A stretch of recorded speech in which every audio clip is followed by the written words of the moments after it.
So this is Death's Head Tarot. It's been a while since I've been here. Been going through a lot of things. If you know anything about astrology or take an interest in it, I'm a Cancer, and we have definitely been through it for the last couple of years. And so I've done a lot of work and am ready to come back and make this channel a little bit more about what I envisioned when I first started it. So I'm using this new mat for this reading. This is a collective reading that I'm doing. Just a small one for now, just to kind of get back into the groove, I guess, and pick up on all of the energies that are out there right now.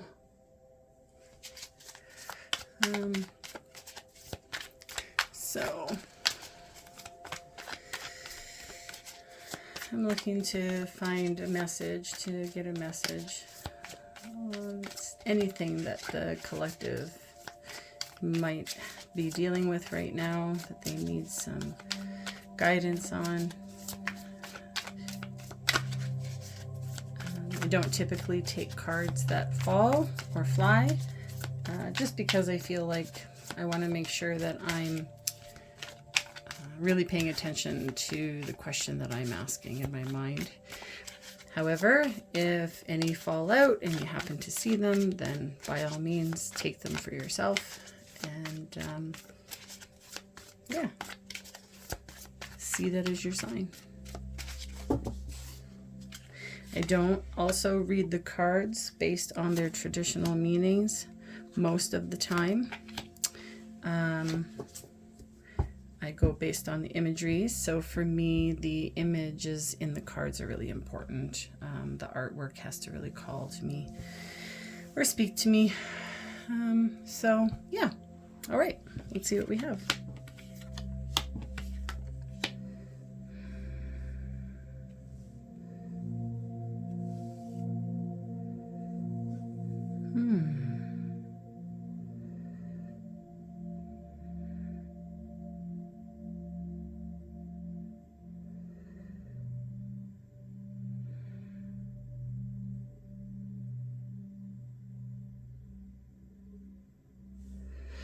It seems like maybe there's a situation here that might be connected to money, or maybe lack of money. That there's something you're wanting to, I don't know if it's communicate maybe, or feel like maybe you need to do, you're supposed to be doing this, possibly even like owing somebody something. Not necessarily looking to give them money, but more like pay them back in things that you could do, or things that, you know, you might be good at. You know, fixing up things or something along those lines. And it definitely feels like there's some kind of internal voice that's kind of telling you that you need to do this.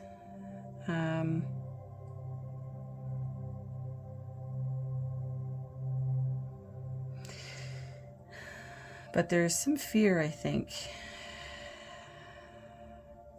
possibly around whether or not, you know, what you're able to pay back, what you're able to give might not be worth the same amount as what maybe this person gave you. But there's definitely some sort of worth around it. Maybe let's just see what this has to do specifically with. What is this situation specifically that the collective is kind of wrestling with right now.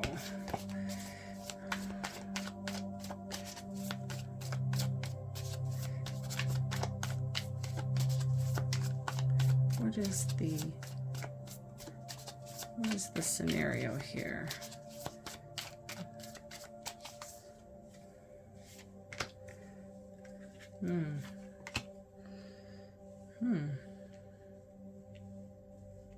Yeah. It's definitely a self-worth. You don't really see what you're able to give as something that has really any worth. You don't pay attention to it. You don't see it as nearly as important.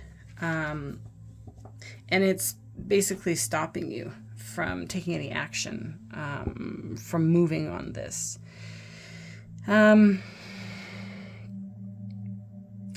let's just ask why exactly is it that you don't hold what you're able to give, in the kind of high esteem that you essentially saw what this other person provided for you. It's like you think what they gave you was worth more, and what you can give is not.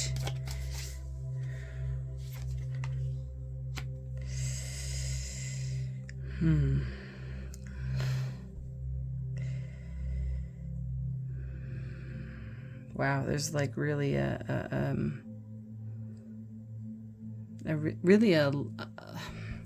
real struggle with seeing your own worth here.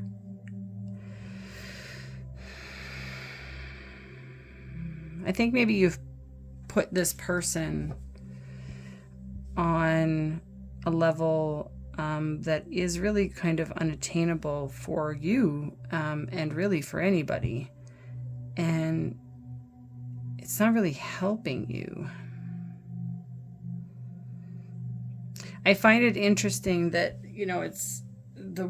for me, the word help is really standing out, that this thinking is not really helping you, because I really can see this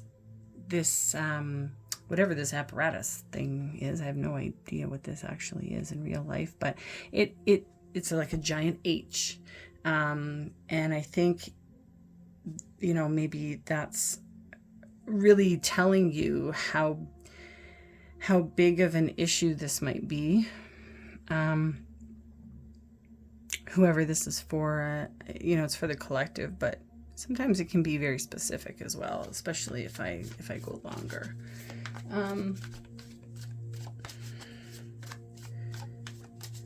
I just would like to know if there's a way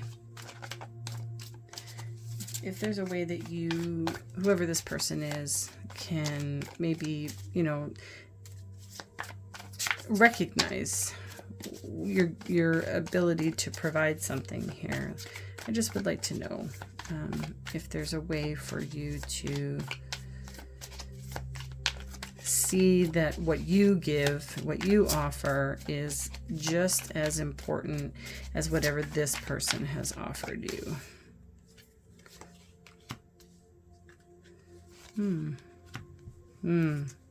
Yeah. Okay.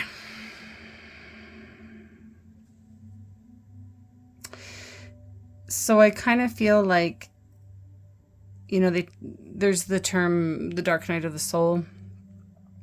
And I kind of feel like that's actually what this Ace of Cups card is kind of showing. It's the water it's nighttime. It's very dark. It's brooding. It's, a little scary. I mean, I wouldn't go swimming here. I don't really see this cup right now as being overly receptive, or, even in the traditional sense, the beginning of something good. That doesn't mean something good can't come from it. However, there's this giant ship behind this woman, and there is some issues from the past that have really taught whoever this person is about really the inequality of worth, that, you know, if you can do A over here, then if I'm only capable of doing B over here, then it isn't possibly worth the same as, you know, what the person over here is capable of doing. And you might need to go in and take a look at some of that programming and some of those belief systems that have really been kind of getting in your way here, that are not helping you. And it's might be a little bit scary, you know, trying to go back in and take a look at where things started in you. I mean, we're not born with beliefs, right? We're given beliefs. We're modeled beliefs, and we sometimes don't make that connection. You know, we become adults and we think that if this is the way that I think now, this must be the right way. And I've often told people that, you know, that's great, and there's nothing wrong with keeping the beliefs that you have as long as they work for you. And this isn't working for you because this person gave you something, or is currently giving you something. And you do feel a need to give back. You're needing to give back something. And because of these beliefs here that aren't helping you, you're not taking any action. You're not moving on it. And it's kind of building this, you know, vicious cycle. So it's creating a situation where you don't do anything because you're afraid it's not worth the same as what this person did for you. And then as a result, you feel bad. And then because you feel bad, you can't do anything. And then you're not doing anything, which is making you feel bad. So it's just kind of like this over and over and over again. And it's okay. You know, we all experience things. We all have trauma. We all grew up with belief systems that aren't necessarily working for us anymore. Sometimes it's just really hard to recognize that, and we kind of get stuck, like, you know, the hanged man here. I mean, like, look at this guy. If you look at him upright, you know, you can see how it's not necessarily that he's just, you know, waiting there and relaxed and going inward. I mean, he's kind of freaking out because, you know, he can see that this thing is getting closer. These rats are essentially waiting. And I'm kind of seeing these rats as your thoughts, you know, the way that you're thinking about things. And meanwhile, the world is happening. And I feel like this is almost kind of saying something about what's going to end up happening with this person, where this is going to end up going if you cannot find a way to get yourself unstrapped from this table. I mean, you know, when you look at this realistically, I mean, I don't know if hopefully you can kind of see that, but if you look at those ropes, I mean, this does not look like a man who is tied tightly down and cannot go anywhere. I mean, those things are pretty loose. They're kind of half on, half off. But if you look at the look on his face, I mean, he's clearly just so in his head that he's not even, you know, this makes me think of like, I think it's the Eight of Swords. No, yes, the Eight of Swords, you know, where you're stuck in your own thinking. I mean, it's not a jail. You can get out, but what it requires is for you to go in and kind of do the work that doesn't necessarily, you know, it's not really calling you and going, oh, this is amazing, please jump on in here and go for a swim. No, not totally. But it is definitely asking you to go inward. You know, ravens for me often make me think of Odin and the idea that, you know, he gave one eye. Hopefully I'm getting this right. He gave one eye so that he could have the ability to see the future. But in order to do that, he needed to be able to look inside. And these 3 ravens here, I feel like they're kind of telling me that this is really where you need to go. I'm going to pull a card just for some, I guess, advice. I usually just kind of pick, kind of what's around, what I've brought out for myself as I'm doing the reading. So I think what I'm going to use today is the Spirit Animal Pocket Oracle, which I love. And I'm choosing this because I often see animals for people as their instincts. We're born with our instincts. We don't acquire them. We come here with them. And sometimes, depending on our programming and how we've been influenced growing up, we kind of suppress those instincts. So I'd like to know, what is the advice based on this person's instinct?